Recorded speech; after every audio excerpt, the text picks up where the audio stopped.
Now, knowing you, I know that you're aware of the things that people are saying. You're moving up in two-weight classes. You're the smaller man. Whatever you do, Terence Crawford, don't exchange against them. What do you feel you have to do? Be myself. I'm 41-0 for a reason.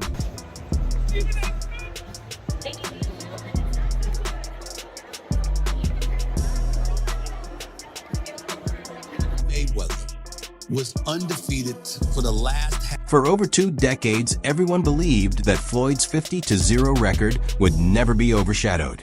He was the ghost in the ring, a defensive magician who made legends look ordinary. But after one historic night, a single explosive statement from the only man who faced them both threatened to tear that entire monument down. The debate was not just about who was better anymore. It was about whether Mayweather's entire era had just been eclipsed. The firestorm began the moment Terence Crawford's hand was raised against Canelo Alvarez after a masterful performance where Crawford had done what many thought was impossible. Is the best fighter on the planet. Pound for pound, he's that dude. In this 4-belt era, he is now the undisputed world champion 3 times over. 140 pounds, 147, now 168 pounds, claiming all the belts. You don't see people doing that very often.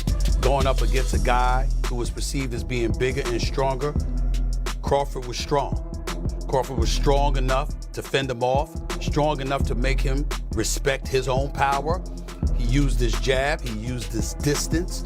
He had poise in the ring, he wasn't rattled. He backed up and moved when necessary and kept us different. He exchanged enough to gain respect when necessary. Gain respect when necessary.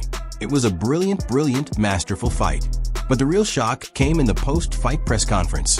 When asked to compare Crawford to his former opponent Floyd Mayweather, Canelo did not hesitate with the world's media hanging on his every word. He stated plainly, "Trash the fight between yourself and Floyd Mayweather Jr. and tonight's bout with Terence Bud Crawford, if you can." No, I think Crawford is way better than Floyd. Coming from the only fighter on the planet to share the ring with both men, this was not just an opinion. It was a bombshell that sent shockwaves through the sport. That single sentence ignited a debate that had been simmering for years, and it was about to draw a powerful voice into the fray. Stephen A. Smith, watching from the sidelines, was immediately captivated by what he witnessed. He, like many others, expected Crawford to use his technical skill and stay on the outside to outbox the bigger, stronger man. But that is not what happened. Crawford making my prediction come through. Coming into the fight, I had him winning by decision. I thought he was the superior boxer. I thought he would be able to take a punch. And as long as he didn't stay there and exchange with Canelo, I thought he could do it. What surprised me is that there were times during the fight, he did stand there and exchange with Canelo and took it. Took some body shots to the liver, took some headshots, exchanged, and still ended up winning this fight. I thought from the 8th round on, he just put on a boxing clinic. I gotta give credit where credit is due. Crawford's the other one. Smith noted with astonishment that Crawford did not just survive. He stepped into the fire and exchanged blows with Canelo, proving he had more than just skill. He had grit.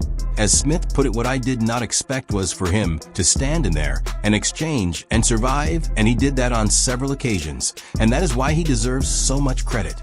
He even broke down the fight, saying he had it scored 5-4 in favor of Crawford after 9 rounds before Crawford put on a boxing clinic to win the last 3 rounds decisively. He absorbed Canelo's power and fired back, prospering in moments where a smaller man should have crumbled. He's got a mean streak. He doesn't back up from anything. He's usually the superior boxer in the ring. He finds a way to win. No matter who he's going up against, no matter what power you have, what boxing skills you have, he is truly a generational fighter. He wants to go in the ring and not just beat you, but show you he was a better man. And he's not one who believes that just a knockout does that. He likes outboxing you and showing you that his skill level is superior to yours. Stephen A. praised it as a masterclass, but while he was deeply impressed by the performance, he was not ready to dethrone the king. just yet, because he remembered a different kind of master of phantom in the ring that Crawford, for all his heart, simply was not. Undefeated for the last half of his career with one hand. He constantly broke his hand. Yeah. He would go into a ring knowing he had no shot at knocking somebody out because his hands were hurt too much. And literally walked in the ring and said, I'm gonna embarrass you and humiliate you by showing the world you can't. Smith drew the line, making a crucial distinction that changes the entire argument. He reminded everyone that Floyd Mayweather was a defensive enigma, a magician whose primary goal was to winning without getting hit. With hands that were notoriously brittle and damaged throughout the second half of his career, Floyd knew he could not rely on knockout power. This was not just a theory. It was a well-documented issue. Says, I'm gonna take him out about the 8th or 9th round. And I said, your hand's always broken. You ain't known for your punching power since you moved up from lightweight to welterweight. Why are you so sure you're gonna do this? He said, Stephen A., he's a UFC fighter. He said, and he's a striker. He's accustomed to coming at you and throwing punches. What he's not accustomed to is punching while he's throwing backwards, while he's moving backwards and pushing you off of him. He says, I'm gonna walk right into him and stay in his chest. He's gonna have to push me off in order to throw his punches. He said he's gonna be circling the ring. He said by around 4 or 5, he's not gonna have any legs. He's gonna be done. And he said, and I'll just toy with him and keep him around until around the 8th or the 9th round. And that is exactly what Floyd Money Mayweather did. He told me exactly what he was gonna do, and he did it. Mayweather himself admitted his hands are real brittle and revealed he could not even spar for a month before the Conor McGregor fight due to injury. Hey, what's up? Okay, all right. Relax, baby. The job is done. All right. Put in a bucket of ice. Put down. Get a bucket of ice. Kill him. I'm saying Shane hit me with a hell of a shot. Okay. Actually, 2 shots. Oh, okay. But even in that particular round, what I said to Shane was this. I was like, You dead self said something to him when you grabbed I said, you gotta kill me. Oh, shit. I said, I wasn't ready, bro. I said, that was good. And I said, that was a good one, but you gotta kill me. I said, you gotta kill me. He said, you have to kill me. And I mean, I am not going to lie, I meant it. To add a more controversial layer, reports have long suggested that in the second half of his career, Mayweather fought almost exclusively in Las Vegas, one of the only places that allows fighters to use numbing injections like xylocaine for hand pain, hinting that his hand issues were a major strategic factor in where and how he fought. Instead, he became untouchable. Was 49-0. Before Floyd got to 50-0, he was a heavyweight champ. Did anyone ever consider Rocky Marciano the GOAT? No, not seriously, no. Why would Floyd be considered the GOAT? Because he beat more fighters than Rocky did, more great ones? That's true. But really, Floyd was careful in the way he selected opponents. Don't get that twisted. It's not that Floyd didn't fight a lot of great fighters. He did. It's not that I don't think he would have beaten a lot of the tougher fighters that he fought. I think he probably would have, but he didn't do it. He waited. He waited until Pacquiao wasn't at his best anymore. He didn't fight Margarito, and Margarito was tearing everyone up. He waited for the right time to fight people. He got paid twice as much for fighting Pacquiao in a less dangerous fight than he would have had he fought him when everyone wanted to see him fight.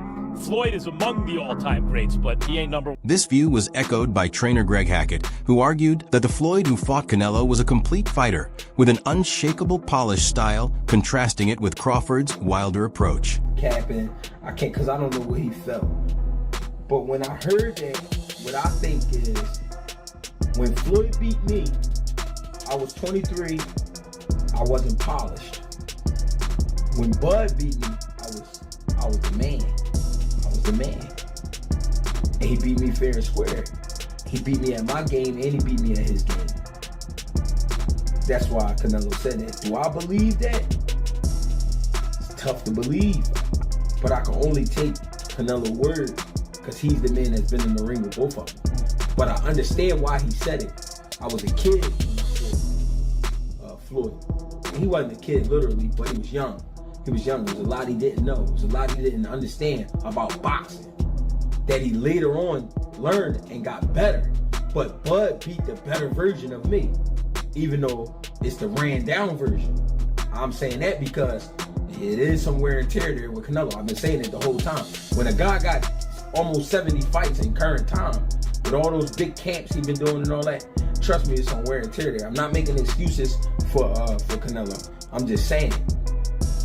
I don't know. That's what it gives it that air. I also think you gotta remember when you talking about a Mexican fighter, they big on punishment. He might also feel Crawford punches harder than Floyd and took more chances than Floyd took. Floyd really was super speed that night. Like, everything speed. And it irritated Canelo because Canelo couldn't do what he wanted to do. And he looked nothing like himself. Like I said, I think it was just times where Canelo felt like, damn, I could have had him. With Floyd, I think he felt like paralyzed. Like, damn, I can't catch this motherfucker. He too fast. But with Crawford, I felt like he maybe was saying, damn, I could have, if I would have threw this, or if I would have did that. You know what I mean? Because it was times Crawford sat there and caught a punch and countered back. You know what I'm saying? He let Canelo throw, like, go ahead, throw your shit. He caught that shit, boom, he come right back with the hook. Same shot he caught Earl with. He was touching Canelo with some of that same shit, man. And it was just like, and it was times where Crawford was imposing himself on Canelo. He was stepping to Canelo at times. He didn't do it the whole fight, but I'm just saying it was times he stepped to him. Floyd did too, but Floyd just was so fast, so much faster. And the education was like totally different. Like when Canelo fought Floyd, Canelo was in middle school. He wasn't even, you know what I'm saying? Floyd by that time was already a Harvard graduate. You know what I'm saying? So in Stephen A's own words, I think that Floyd Mayweather was such a magician defensively. And we have to look at Floyd Mayweather in this regard. Once he moved up to welterweight, his hands were always damaged. So he kind of knew he wasn't going to be able to knock him out for the most part. And still, he walked into the ring and put on masterful performances because he was so superior, skill-wise and defensively. You can't say enough. Tonight with Crawford, for example, we saw him take a punch on several occasions. With Floyd, we didn't see that too often because you couldn't hit him. I cannot say he is capping because I do not know what he felt. But when I heard that, what I think is when Floyd beat me, I was 23. I was not polished. When Bud beat me, I was the man. I was the man. And he beat me fair and square. He beat me at my game, and he beat me at his game. That is why Canelo said that. Do I believe that? It is tough to believe, but I can only take Canelo's word because he is the man that has been there. And it's not just the title, it's what else? It's everything. He got everything. And I'm coming to get it. Crawford, on the other hand, took punches from Canelo. He proved his chin and his toughness. But in Stephen A.'s eyes, the fact that he had to prove it was the very thing that separated him from Floyd. Before the debate could get any more heated, many pointed to a simpler truth. The two fighters were products of different times. This was not just about skill. It was about eras. You know, that time was a razor-thin decision. Floyd won, majority decision. C.J. Ross had what a lot of people had as a draw. And then the other two judges scored it for Floyd, of course. And that was a Floyd at the top of his game with a very green Canelo with very little experience. And he still took him, you know, into deep waters. So what was Canelo? What, 20-something? 20 what? 23? 25? Yeah, he was. Very, very young in the game, obviously. Yeah, very young. He had more fights than Floyd, and he lost. Yeah, but man, that was 30-something years old, 36. But Floyd was clearly at the top of his career, and Canelo had fought a lot of people, but it frames the argument not as who is better head-to-head, but as two kings ruling over separate, distinct periods in boxing history.